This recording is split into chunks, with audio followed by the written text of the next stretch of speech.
See, as I said earlier, this genocide of Sikhs could not have been the act of just a few individuals. And a few party leaders of the ruling party, even if they belong to the ruling party, could not have organized this kind of a genocide on such a massive scale. Evidences point to the fact that the security apparatus was used, the police, the administration, even the judicial system has been completely mobilized and has supported the perpetrators of the crime. Till today, even after 30 years, nobody has been punished. None of the guilty who are sitting, some of them have died, but those who are alive and those who are still in high positions, they have not been punished. So all this points to the fact that it is the state itself which is the source of this terror. And this is not the first time that it has happened. After that, if you look at what happened after 84, there has been several instances when the state has let loose terror on the people to put fear into them. It has let loose terror on all those who are opposed to its policies.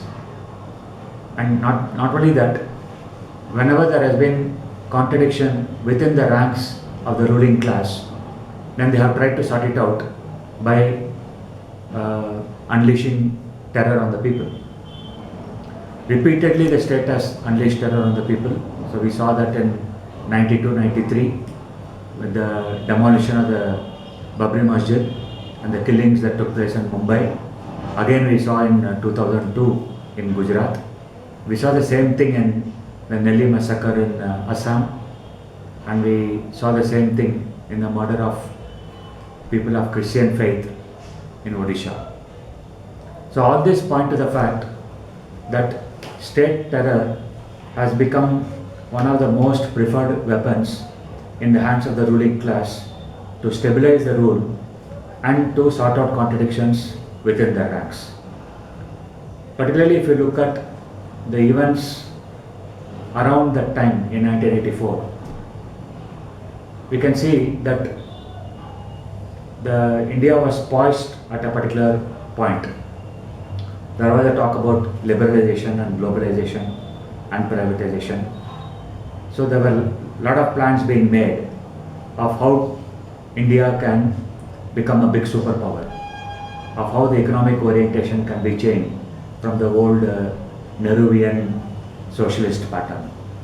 So all this talk was going around that time and plans were being made, and therefore there were many things that need to be done. Firstly, that opposition to privatization and liberalization and globalization from the people had to be put down. The ruling class needed to have a free hand to push their policies.